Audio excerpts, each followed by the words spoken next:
Center for Discovery is a nonprofit organization that specializes in the care of individuals with complex medical disabilities.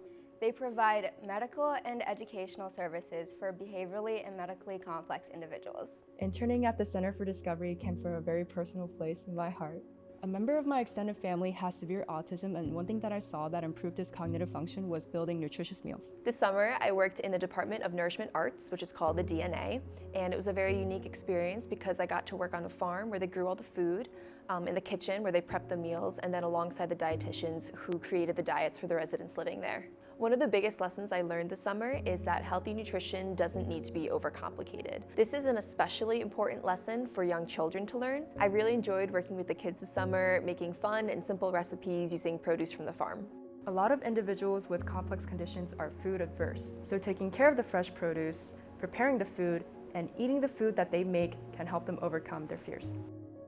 One of the highlights of my summer was getting the opportunity to shadow the medical director, Dr. Phil Wilken, who's actually a Cornell Human Ecology alum. He really taught me the importance of using context clues, especially since we had so many nonverbal patients. One of the most fun things that I did at the Center for Discovery was to film educational TikTok videos as part of the DNA Daily Decisions project.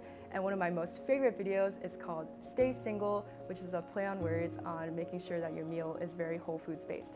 As someone who is pre-med, this experience was really valuable to me, and I'm super grateful to Cornell Human Ecology for supporting this experience. Before the summer, I had originally planned on going pre-PA or pre-med, but after working at the Center for Discovery and seeing the impact they had on the staff and the residents, I've decided to switch to dietetics as my career choice, and I'm extremely grateful to Human Ecology for the opportunity I had this summer. Thank you so much for the stipend, the housing, and the opportunity to spend a summer at the Center for Discovery.